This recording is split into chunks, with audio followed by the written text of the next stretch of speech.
So now let's talk, we're going to shift horses a little bit. We're going to talk about Medicare Advantage and the prescription drug plans.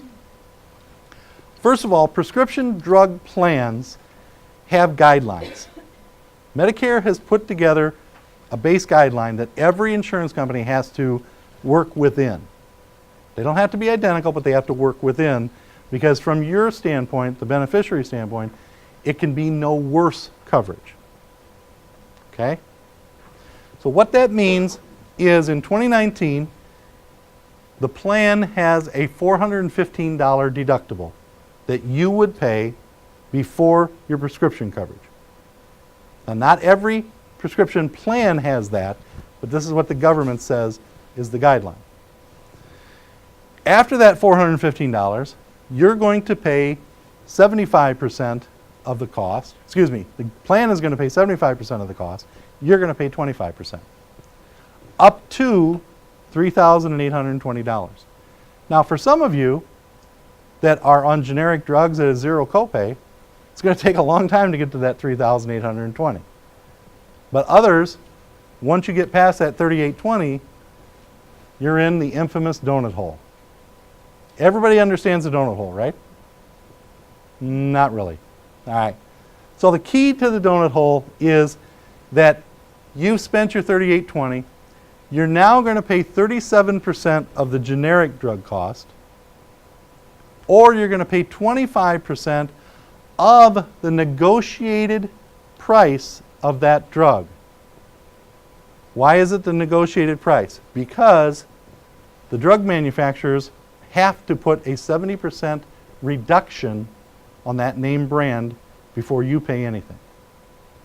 So in today's world, with some of the specialty drugs that are out there, they could be $10,000 a prescription or a pill. The manufacturer has to reduce that by 70%, or $10,000, $7,000. Now you're paying 25% of $3,000. Still a lot of money, but it's a whole lot better than 25% of $10,000. Now, the good news is you come out of the donut hole. You're not stuck in there like Pooh has been for all these years. You have to spend up to $5,100 in 2019. And that's a lot of money. I'm not questioning that at all.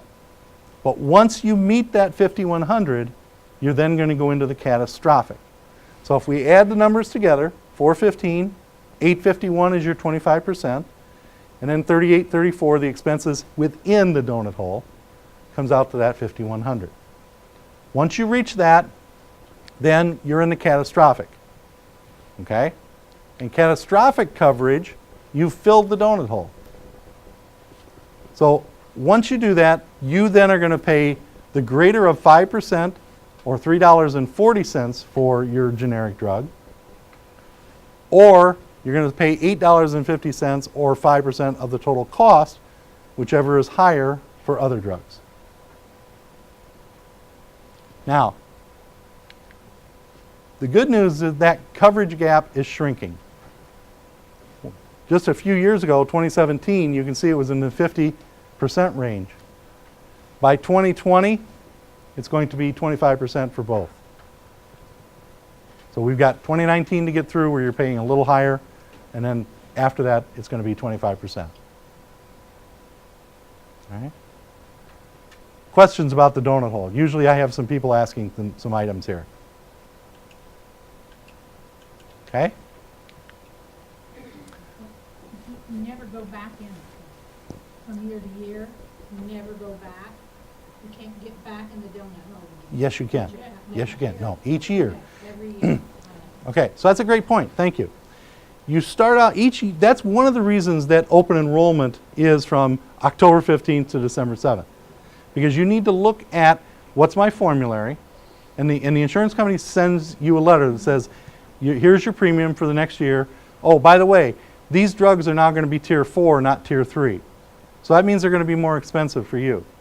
That's when you want to analyze, because if they're a more expensive drug, you have more chance to go into the donut hole. Okay? So each year you have to analyze, what coverage do I have?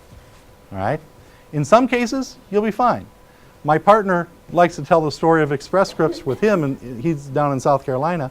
Express Scripts was great the last 2 years. He had a zero premium and he had no deductible. It was great. This year he's going to have a premium, number one, but also every one of his drugs was going to a tier 3 and 4, so he was going to be paying twice out of his pocket what he was before. So that's what you have to look for, okay? All right, but yes, you could go into the donut hole each year. You're going to go into it possibly a little later. So if you went in March, maybe you wouldn't go till April, or if you went in April, maybe you wouldn't go till June, depending on your drug cost, okay? And because we're now limiting that 25%, you're going to come out of it faster. So you're going to get into catastrophic faster, okay? Medicare Advantage and the drug plan, they may include it. They may not. That's first and foremost the item you have to look at when you're comparing Medicare Advantage plans. Not the premium. What's the coverage? How is the coverage structured?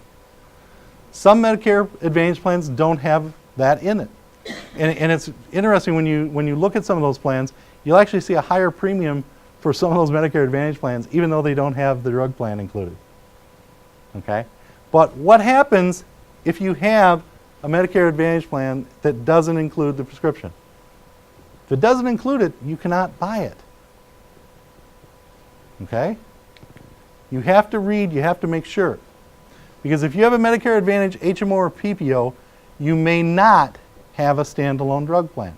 I keep going over this because we've heard horror stories. Somebody has talked somebody into buying a standalone drug plan with their Medicare Advantage plan. You cannot have that. When you do, your Medicare Advantage plan automatically gets terminated. No questions asked. You don't get it back. You can't have it back. It's gone. So that's extremely important. It's one thing I want you to take away from today. All right? Private fee-for-service, you can buy a separate drug plan because they can embed them because of the way they're structured. All right? Questions again. Can I have a standalone prescription drug plan with a Medicare Advantage plan? No. What happens if I do? Termination, right. Medicare supplement policies that have RX coverage may be continued. Remember I talked about Plan J? If you know someone who has a Plan J, they can keep it. It's not as good a coverage as what they could have, but it's less money and the government says it still qualifies. So they can have it. Since 2006, Medigap policies do not include prescriptions. So you can't buy a Medicare supplement or a Medigap policy that will cover prescriptions. You have to buy a separate standalone policy. If you join a Plan D, you must tell your Medigap insurer to delete the RX coverage.